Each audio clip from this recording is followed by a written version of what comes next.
This is Spinnaker 3, and you know it had to happen. It's time to take on the Summer of Pain Symbiote Supreme with Mojo.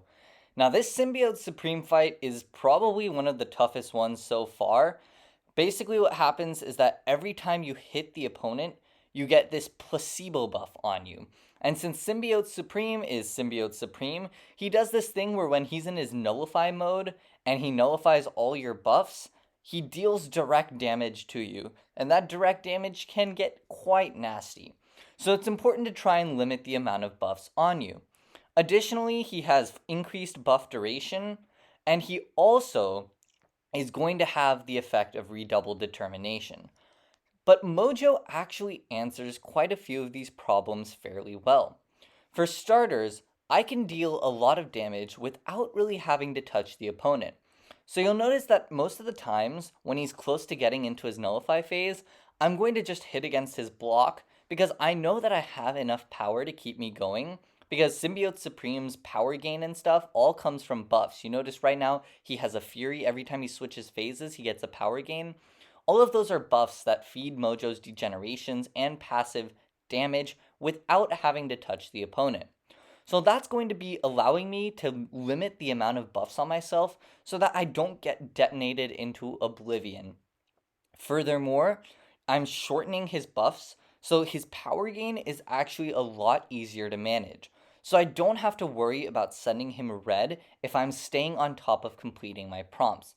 And so I'm going to be using my special 3 a lot because one thing in this fight is close encounters, which means that whenever you're far away from the opponent, you'll degen. When you're close to them, you'll regen.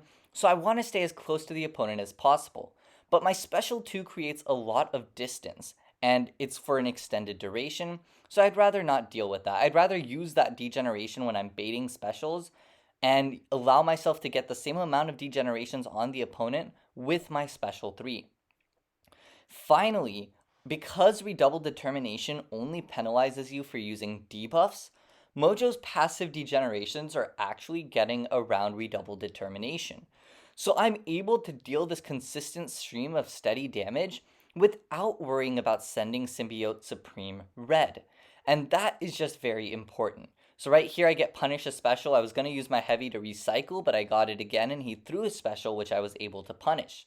Here, as long as you get the special 2 decks down, it's fairly simple to bait it out. It does require you having to dex, but in this fight, getting a buff isn't the end of the world, as long as you don't have too many buffs on you when he enters that nullify phase. And you notice I've been doing a pretty good job of limiting the amount of buffs on myself by just waiting out periods when I have a lot of buffs on myself and he's about to enter his nullify phase.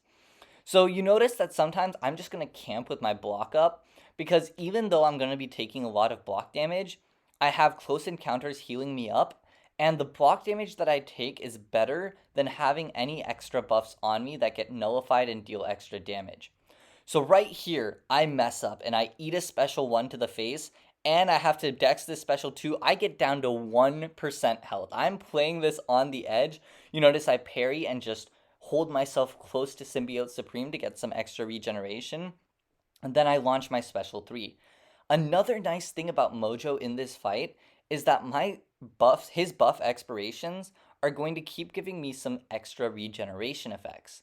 And that's going to help make sure that I stay slightly healthy in this fight. I mean, I can't really say I've been staying too healthy, considering I've been dropping pretty low, but I've been able to stay afloat. And that's what matters in this fight, right? It's only one fight, only one champion you need to use. As long as you're able to get through this fight, and this is a tough fight to solo, mind you, it is going to work out pretty well. Right here, he has 2% left. I launch my special 3. I'm able to get my Fury bonus from my big anti-life field Fury, and that ends with a KO. Now, just to debrief on this fight, 1, it was very tricky, and 2, Mojo does not complete any of the objectives for this week. The only reason I put this video out there was just for a little bit of fun, and I really have just been wanting to showcase what Mojo can do if utilized properly, if played well, and so this was just a really fun kind of interaction, because I thought that Mojo's kit really answered a lot of the issues in this fight without necessarily solving them.